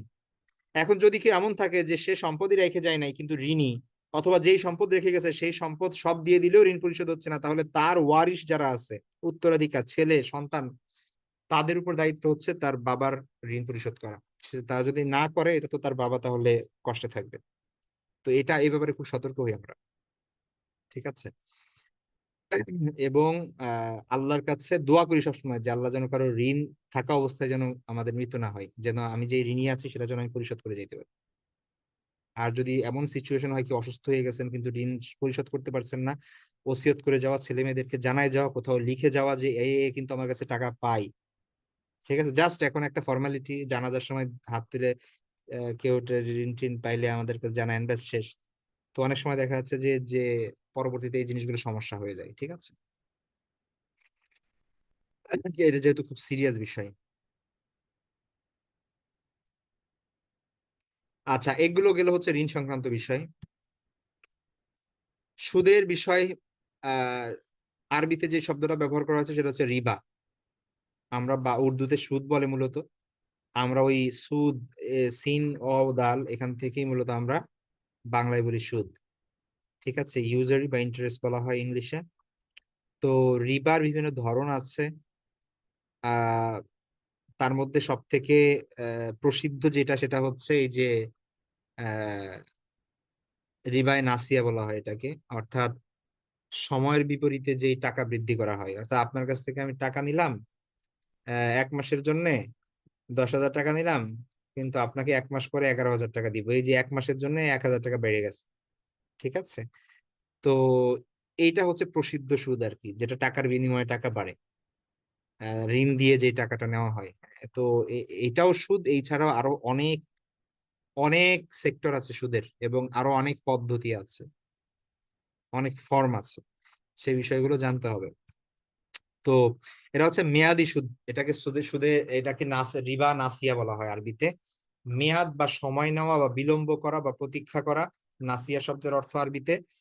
আর এই সময়ের অনুপাতে ধার্যকৃত অতিরিক্ত অংশ, যেমন উদাহরণস্বরূপ কাউকে আপনি 100 টাকা ঋণ দিলেন, এই শর্তে যে মেয়াদ শেষে তাকে, মেয়াদ সেটা 1 বছর হইতে পারে, 10 দিনের হইতে পারে, 1 সপ্তাহ হইতে পারে, নির্দিষ্ট একটা মেয়াদ আর কি, সেই মেয়াদ শেষে তাকে 110 টাকা দিবে আপনাকে সে। তাহলে এই যে 10 টাকা অতিরিক্ত, এটা হচ্ছে সুদ। এটাকে বলা হয় রিবাল কোরআন, কোরআনে এই সুদের কথা বলা হয়েছে। এটাকে রিবা আর নাসিয়াও বলা হয়। আর একটা আরবিতে শব্দ আছে ফদল, ওটাকে বলে রিবা আল ফদল। রিবা আল ফদল মানে হচ্ছে নগদ নগদ এক জাতীয় দুই জিনিস আদান প্রদান করার ক্ষেত্রে বৃদ্ধি করে বাড়ায় নেওয়া। ধরেন আপনি কি করতেছেন, যেমন ধরেন এই যে টাকার কথা বলি, এই যে অনেকে আমরা নতুন টাকা কিনি, তাই না? তো দেখা যাচ্ছে যে ঈদের আগে এরকম হয় 10 টাকা 20 টাকার বান্ডিল। তো টাকা তো টাকাই, 100 টাকার যেই মূল্য, এটা 100 টাকার একটা নোট থাকলেও যেই মূল্য, 20 টাকার 5টা নোট থাকলেও, বা 10 টাকা 10টা নোট থাকলে একই মূল্য। 100 টাকার মূল্য 100 টাকাই, কিন্তু আপনি ওখানে কি করছেন, 1000 টাকা, আপনি ওখানে 1000 টাকার নোট দিচ্ছেন, আর সে আপনাকে ভাঙায় ভাঙটি দিচ্ছে, নতুন কচকচে টাকা দিচ্ছে 10 টাকার নোট, যেটা হচ্ছে 900 টাকা দিচ্ছে বা 950 টাকা দিচ্ছে, 50 টাকা এক্সট্রা আপনি তাকে দিচ্ছেন। এটাকে বলা হয় রিবা আল ফদল। ঠিক আছে, যেটা আহ সময়ের ইসের কারণে হয় না, বরং নগদ নগদ হয়, কিন্তু আপনি অতিরিক্ত দিচ্ছেন। এটা হচ্ছে রিবা ফদল। এইটা শুধুমাত্র এটা এটা পণ্যের ক্ষেত্রে অনেক বেশি হয়, টাকার ক্ষেত্রে কম হয়, পণ্যের ক্ষেত্রে অনেক বেশি হয়। আপনি ধরেন এক জাতীয় খেজুর, এক জাতীয় কিসমিস, ওই সময় আল্লাহ রাসূল সাল্লাল্লাহু আলাইহি ওয়াসাল্লামের সময় একবার এক জাতীয় খাদ্যদ্রব্য তারা ক্রয় নিজেরা কিনতো। দেখা যাচ্ছে ভালো আর খারাপ তারা কি করতো, কম বেশ করে নিত। আল্লাহ রাসূল সাল্লাল্লাহু আলাইহি ওয়াসাল্লাম নিষেধ করেছেন এটা। এক জাতীয় খাবার বা এক জাতীয় পণ্য, এক জাতীয় জিনিস, সেটা সমান সমান হইতে হবে, এটা আপনি কম বেশ করতে পারবেন না। ঠিক আছে, কম বেশ করতে পারবেন না। তো এই হচ্ছে মূলত দুই ধরনের সুদ। তো সুদ খাওয়ার মূলত পরিণতি, এটা আসলে কি বলবো আর, এখানে অনেক বিষয় আছে। প্রথমত তো এটা হারাম, এবারে কোনো সন্দেহ নাই। বাকি এটা যে কোন লেভেলের হারাম সেটা যদি বুঝতেন, এখানে আসলে আহ আল্লাহ সুবহানাহু ওয়া তাআলা কোরআনে বলেছেন যে সুদ যে খায় তার অবস্থা, যে শয়তানের স্পর্শে সে পাগল হয়ে গেছে। আল্লাহ এই কথা অন্য কোথাও বলেন নাই, সুদ ছাড়া, যে শয়তানের স্পর্শ দ্বারা এই লোক পাগল হয়ে গেছে, যে সুদ খায় তার অবস্থা কিয়ামতের দিন এমন হবে। ঠিক আছে, তো কিয়ামতের দিন তো সে পাগল অবস্থায় উঠবে। তারপরে সুদের অর্থে তো কোনো বরকত নাই। কোরআনের ভাষায় আমরা দেখি সুদখোর ব্যক্তি আল্লাহর এবং আল্লাহ রাসূলের সাথে যুদ্ধে লিপ্ত। হে মুমিনগণ, তোমরা আল্লাহকে ভয় করো এবং সুদের যে বকেয়া আছে তা ছেড়ে দাও, যদি তোমরা মুমিন হও। তারপর আল্লাহ সুবহানাহু ওয়া তাআলা বলছেন যে এটা যদি তোমরা না ছাড়ো, তবে আল্লাহ ও তার রাসূলের পক্ষ থেকে যুদ্ধের ঘোষণা শুনে নাও। আর কি এখানে আর কি বলা হচ্ছে সূরা বাকারার মধ্যে, সুদ 7টি ধ্বংসাত্মক কাজের একটি। রাসূল সাল্লাল্লাহু আলাইহি ওয়াসাল্লাম বলেছেন যে তোমরা 7টি ধ্বংসাত্মক কাজ থেকে বিরত থাকো, তার মধ্যে একটা হচ্ছে সুদ। বাকিগুলো বলছি একসঙ্গে। 1 নাম্বার, আল্লাহর সঙ্গে কাউকে শরীক সাব্যস্ত করা। 2 নাম্বার, জাদু করা। 3 নাম্বার, অন্যায়ভাবে মানুষ হত্যা করা। 4 নাম্বার, সুদ খাওয়া। 5 নাম্বার, এতিমের মাল আত্মসাৎ করা। 6 নাম্বার, জিহাদের ময়দান থেকে পলায়ন করা। 7 নাম্বার, সতী সাধ্বী মহিলা মুমিন নারীকে অপকর্মের মিথ্যা অপবাদ দেওয়া, জিনার অপবাদ দেওয়া। এই 7টা ধ্বংসাত্মক কাজ। এটা শুধুমাত্র পরকাল না, দুনিয়ায় ধ্বংস ধ্বংস হয়ে যায় মানুষ এই কাজের মাধ্যমে। তারপর হচ্ছে সুদ সংশ্লিষ্ট সবাই অভিশপ্ত। আল্লাহ রাসূল সাল্লাল্লাহু আলাইহি ওয়াসাল্লাম বলছেন যে শুধুমাত্র যে সুদ খায় সে না, যে সুদ খায় যে সুদ খাওয়ায়, উভয়কে আল্লাহ রাসূল কি করেছেন, লানত করেছেন। আর একটা হাদিসের মধ্যে 4 জনের কথা বলা হয়েছে, যে সুদ খায়, যে সুদ দেয়, যে সাক্ষী থাকে, যে সুদের হিসাব নিকাশ করে, লেখে, চুক্তিপত্রে সাইন করে, সবার প্রতি আল্লাহর লানত, এবং এরা সবাই সমান। আল্লাহ রাসূল সাল্লাল্লাহু আলাইহি ওয়াসাল্লাম বলেছেন সাওয়া, এরা সবাই সমান। ঠিক আছে, সুতরাং যেখানে সুদের চুক্তিপত্রের হিসাব নিকাশও করা যাবে না। ঠিক আছে, এটা এটা সাক্ষী দেওয়া যাবে না। তারপরে হচ্ছে সুদ দেওয়া যাবে না, সুদ নেওয়া যাবে না। তো এই হাদিসের বিবেচনায় ব্যাংকের চাকরিগুলো কিন্তু খুব সিরিয়াস বিষয়। মানে বিশেষ করে কনভেনশনাল ব্যাংক যেগুলো আছে, ঠিক আছে? তো সেখানে কি এটা সম্ভব হয় যে আপনি কি করবেন, আহ সুদের হিসাব নিকাশ করা যাবে না, অথবা চুক্তিপত্রে সাইন দেওয়া যাবে না, ওটা তো আপনার সাইন ছাড়া তো সুদই হবে না, যারা এখানে অফিসার আর কি। যাই হোক, এটা আলাদা ব্যাপার। তো সুদখোর ব্যভিচারী সমতুল্য, ঠিক আছে? তারপরেও এখানে খুব আরো কঠিন ভাষা আছে, যে সুদ সম্পর্কে বলা হয়েছে যে সুদ হচ্ছে, সুদের মধ্যে 70টা পাপের সমষ্টি সুদ। আর সর্বনিম্ন পাপ কোনটা? নিজের মায়ের সাথে জিনা করার সমতুল্য। নাউজুবিল্লাহ। মানে এই হাদিস দেখে যদি তারপরে কেউ সুদ খাওয়ার প্রতি আগ্রহ পোষণ করে বা করতে চায়, এটা আসলে আহ আল্লাহ জানে তার ইয়া কি হবে। সুদখোরের কবরের শাস্তি, এ ব্যাপারে হাদিস আছে, সময় নেই দেখে আমি খুব বেশি যাচ্ছি না এখানে। সুদখোরের পেটে সাপ পরিপূর্ণ থাকবে। সুদ সম্পর্কিত কোরআনের আয়াত ও হাদিস এখানে নিয়ে আসে, আপনি একটু কাইন্ডলি পড়ে নিবেন। হ্যাঁ, সুদ যেহেতু আমরা সবাই জানি যে সুদটা হারাম, এখানে এটা যে হারাম এটা বলা লাগছে না। এখন কথা হচ্ছে যে আধুনিক সময়ে প্রচলিত রিবার অনেক অনেক প্রকার আছে। হ্যাঁ, সুদী ব্যাংক, প্রথমত আপনি যে ব্যাংকে টাকা রেখে তারপরে সুদ নিচ্ছেন, বা আপনার অ্যাকাউন্টে টাকার বিনিময়ে যে টাকাটা বাড়ছে, এটা সুদ, এ ব্যাপারে কোনো সন্দেহ নাই। সেটা আপনার সেভিং অ্যাকাউন্টে হোক, ফিক্সড ডিপোজিটে হোক, যেভাবেই হোক না কেন, ভালো করে খেয়াল রাখবেন। হ্যাঁ, তো সুদ, ব্যাংকে টাকা রাখার ফলে এখানে যে অতিরিক্ত ইন্টারেস্ট আছে, সেটা আপনি এটা হচ্ছে সুদ, এটা খাওয়া যাবে না, ঠিক আছে? তো সেটা ফিক্সড ডিপোজিটে হোক, সেভিং অ্যাকাউন্ট হোক, যাই হোক না কেন। তারপরে হচ্ছে আহ অনেকে ডিপিএস করে রাখেন, তাই না? তারপরে হচ্ছে পেনশন স্কিম, যেটা ডিপিএস, ডিপোজিট পেনশন স্কিম, এটা সম্পূর্ণ সুদী অ্যাকাউন্ট। তারপরে হচ্ছে সুদী ব্যাংকের যে কোনো লোনই সুদ, কারণ এখানে মানে একটা সুদী ব্যাংক থেকে আপনি যে কোনো ধরনের লোন নিবেন, car loan, home loan, investment loan, কৃষি লোন, এখানে তো আপনি সুদ অটোমেটিক দিতে হচ্ছে পরে, সুতরাং এগুলো সবই সুদের অন্তর্ভুক্ত। প্রাইজ বন্ড, সরকার যে প্রাইজ বন্ড ছাড়ে, এটা যে কোনো ব্যাংক থেকে ভাঙানো যায়। এটা একটা নির্ধারিত মেয়াদের পরে লটারির মাধ্যমে ড্র হয় এবং বিজয়ীদেরকে পুরস্কার প্রদান করা হয়। এই পুরস্কারটা রিবা, এটা সুদের অন্তর্ভুক্ত, ঠিক আছে? আর প্রাইজ বন্ড ক্রয়ের মাধ্যমে ওই যে ব্যাংকে ঋণ প্রদান করা হচ্ছে, আর ব্যাংক প্রাইজ বা পুরস্কারের নামে ক্রেতাকে সুদ দিচ্ছে, এটা জাস্ট নাম চেঞ্জ, কিন্তু জিনিস একই জিনিস। ক্রেডিট কার্ড, ভালো করে খেয়াল রাখেন। ডেবিট কার্ডে সমস্যা নাই, ডেবিট কার্ড আপনার ব্যাংকে টাকা আছে, আপনি যে সেটা কি করতেছেন, খরচ করতেছেন কার্ডের মাধ্যমে। কিন্তু ক্রেডিট কার্ডের প্রবলেম হচ্ছে যে এটা একটা, মানে চুক্তি করতেছেন আপনি সুদের, অর্থাৎ ব্যাংক আপনাকে ঋণ দিচ্ছে, আপনার কার্ডের টাকা নাই, কিন্তু আপনি বাজার করতেছেন, একটা নির্ধারিত সময়ের পরে গিয়ে আপনি কি করবেন, ব্যাংকে ওই টাকাটা শোধ করবেন। এখন আপনি বলতে পারেন যে এখানে তো আমি অতিরিক্ত কি করতেছি না, টাকা দিচ্ছি না, ব্যাংক আমি যেটা খরচ করতেছি ব্যাংকে আমি সেটা দিচ্ছি, তাহলে সে আমাকে ঋণ দিচ্ছে, ব্যাংকের ঋণটা আমি পরিশোধ করছি।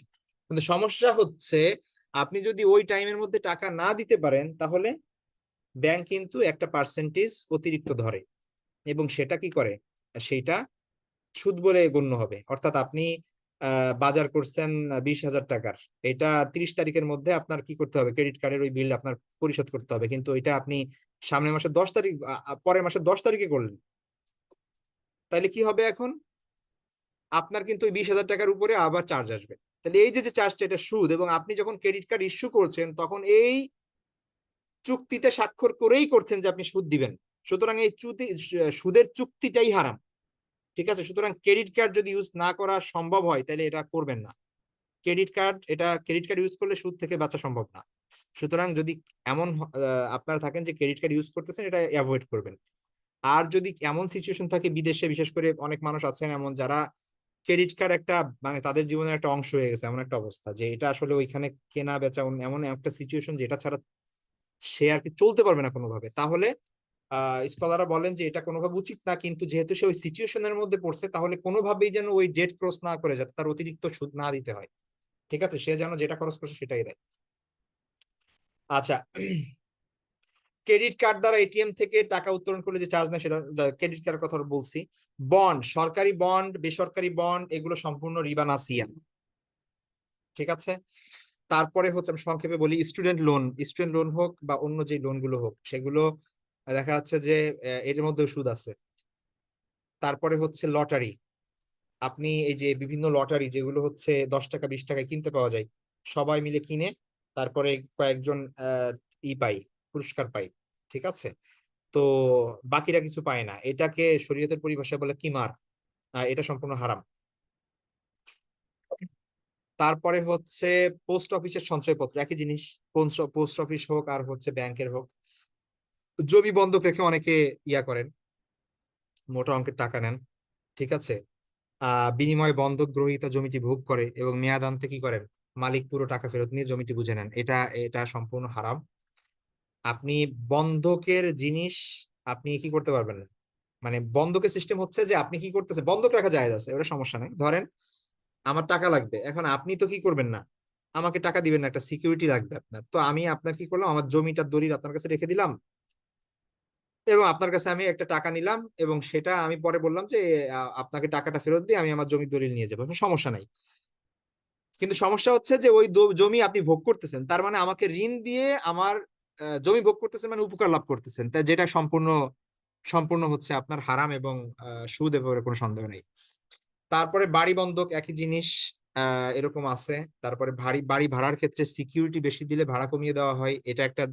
অনেক সময় এমন হয় যে বাড়ি ভাড়া নিবে, তো দেখা যাচ্ছে যে প্রত্যেক মাসে ভাড়া হচ্ছে 20,000 টাকা বাড়ির। তো প্রথমে সিকিউরিটি মানি দেওয়া হয় স্বাভাবিকভাবে, 2 মাসের 3 মাসের, বিভিন্ন জায়গায় বিভিন্ন রকম রাখে যে 2-3 মাসের সিকিউরিটি মানি দেওয়া হয়, অগ্রিম, অ্যাডভান্স যেটা বলি আমরা। এখন মালিক বলল যে আপনি আমাকে 2 লাখ টাকা যদি সিকিউরিটি মানি রাখেন, তাহলে আপনার ভাড়া 20,000 টাকা না, 15,000 টাকা প্রতি মাসে যান, বা হচ্ছে 18,000 টাকা যান। তো আপনি হিসাব করে দেখলেন যে টাকা তো তার কাছে থাকবেই, আমার কাছে ব্যাংকে পড়ে থাক, তার কাছেই থাক, সমস্যা কি? তো আমি প্রতি মাসে 2,000 টাকা কম দিচ্ছি, এটা সম্পূর্ণ হারাম হবে। তারপরে হচ্ছে ঐচ্ছিক প্রভিডেন্ট ফান্ড, সরকারি বেসরকারি যে প্রভিডেন্ট ফান্ড, এটা সুদি ফান্ড। লাভের হার নির্ধারণ না করে নির্দিষ্ট মুনাফার উদ্দেশ্যে, আচ্ছা, অনেকে এই যে কি করেন, ব্যবসায়িক, এই এই জিনিসটা ভালো করে বলি, এটা অনেক মানুষের সাথে সম্পৃক্ত যারা মনে করেন না যেটা সুদ।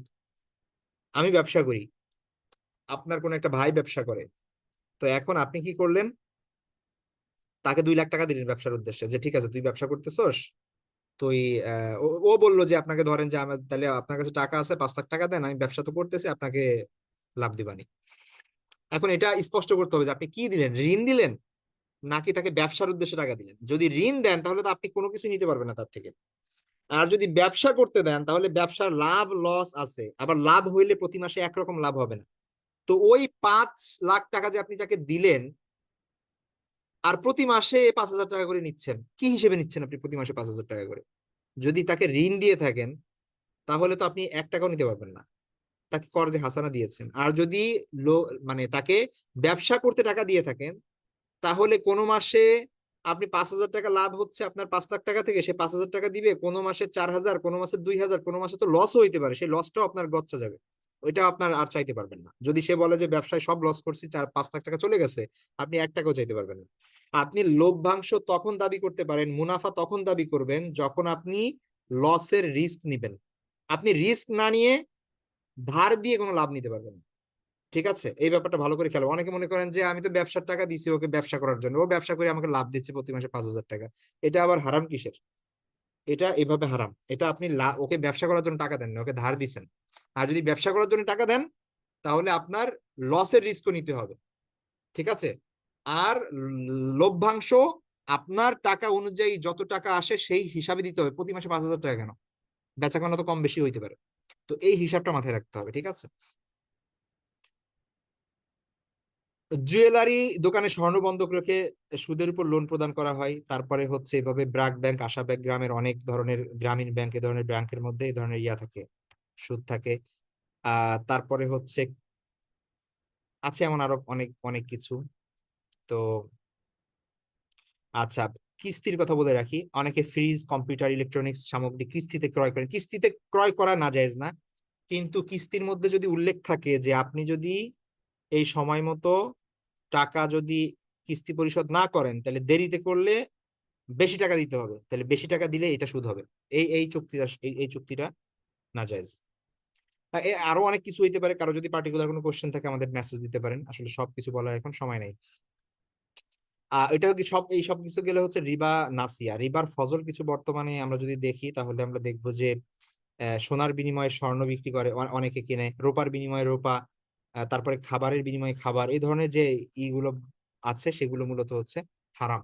ঠিক আছে, এইগুলোর ক্ষেত্রে কিছু মূলনীতি ফলো করতে হবে। প্রথম মূলনীতি হচ্ছে সমজাতীয় বস্তু পরস্পরের বিনিময়ের সময় পণ্যের গুণগত মানে পার্থক্য হলেও এইটা সমান সমান দিতে হবে। ঠিক আছে, আপনার কাছে কি আছে, ধরেন খেজুর আছে, একটা হচ্ছে তরতাজা ভালো খেজুর আর একটা হচ্ছে গত বছরের পুরানো খেজুর। এখন আপনি বললেন যে আমি তোমাকে 1 কেজি তরতাজা খেজুর দেই, তুমি আমাকে 2 কেজি পুরানো খেজুর দাও, হবে না, সুদ হবে। সমান সমান দিতে হবে। অথবা আপনি কি করেন, এখন আপনি বললেন যে সমান সমান দিলে তো আমার লস হবে। এখন লস তাইলে আপনি কিনেন, আপনি টাকা দিয়ে ওর 1 কেজি খেজুর কিনেন, পরে ও টাকা দিয়ে আপনার 1 কেজি 2 কেজি অন্য খেজুর নিবে, আলাদা। কিন্তু এইটা দিয়ে বিনিময় যদি করতে চান তাহলে সমান সমান করতে হবে। এটা মূলনীতি হাদিসের মধ্যে। তারপরে দ্বিতীয় মূলনীতি হচ্ছে, আচ্ছা যেটা বললাম এটা হচ্ছে বাজার মূল্যে খরিদ করবে। যদি আপনি কম বেশি করতেই চান তাহলে হচ্ছে টাকা দিয়ে খরিদ করবেন, তারপরে আবার এটা বিক্রি করবেন, ব্যাস।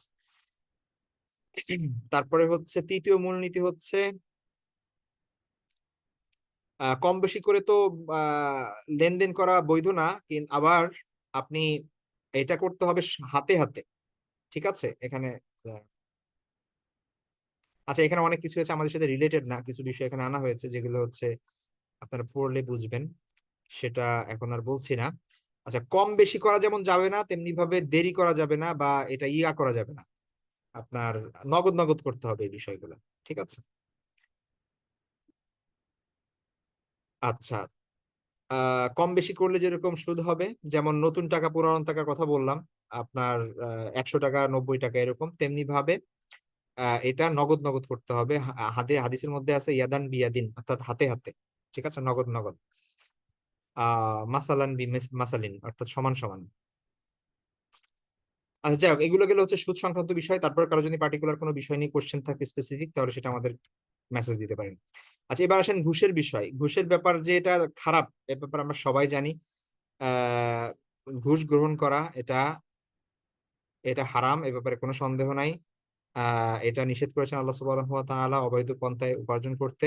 এটাও হারাম, এবং এটাও যদি কারো শরীরে যায় তাহলে তার, হাদিসের ভাষ্য অনুযায়ী, তার নামাজ রোজা, তার ইবাদত, এগুলো কিভাবে কবুল হচ্ছে আল্লাহ ভালো জানেন। তো খুব ডিটেলসে যাওয়ার সময় নাই। তো এখানে মূলত ঘুষের কিছু খারাপ দিক আছে। প্রথমত হচ্ছে আব্দুল্লাহ ইবনে আমর রাদিয়াল্লাহু তাআলা আনহু বর্ণনা করেন যে রাসূল সাল্লাল্লাহু আলাইহি ওয়াসাল্লাম ঘুষ দাতা ও গ্রহীতার উভয়ের উপর অভিসম্পাত করেছেন। তারপরে হচ্ছে হযরত আব্দুল্লাহ ইবনে আমর রাদিয়াল্লাহু তাআলা আনহু আরো বর্ণনা করেন যে রাসূল সাল্লাল্লাহু আলাইহি ওয়াসাল্লাম ইরশাদ করেছেন, ঘুষ আদান প্রদানকারী উভয়ে জাহান্নামে যাবে। ঘুষ দুর্ভিক্ষের কারণ হয়। হাদিসের মধ্যে এসেছে যে রাসূলুল্লাহ সাল্লাল্লাহু আলাইহি ওয়াসাল্লামকে বলতে শুনেছি, যখন কোনো জাতির মধ্যে সুদের ব্যাপক প্রচলন হয় তখন তারা দুর্ভিক্ষে পতিত হয়, আর যখন তাদের মাঝে ঘুষের আধিক্য দেখা যায় তখন শত্রু ভয়ভীত হয়ে পড়ে, আল্লাহ তাদের উপর শত্রু চাপায় দেয়। ঘুষের সহযোগিতা করার কুফল, হাদিসের মধ্যে দালালদের ব্যাপারে বলা হয়েছে, অভিসম্পাত করেছেন আল্লাহ রাসূল সাল্লাল্লাহু আলাইহি ওয়াসাল্লাম, যারা ঘুষ আদান প্রদান করে এবং এর দালালি করে সবার প্রতি। আচ্ছা, খুব দ্রুত আমরা আরেকটা জিনিস দেখে নিই, সেটা হচ্ছে মিথ্যা সাক্ষ্য। মিথ্যা সাক্ষ্য আরবিতে বলা হয় শাহাদাতু জুর, কোরআনের মধ্যে আছে। ঠিক আছে, তো এটাকে বলা হয়েছে আইয়ু শাইইন আকবারু শাহাদাতান, বলো কোন জিনিস সবচেয়ে বড় সাক্ষী, মানে কঠিন।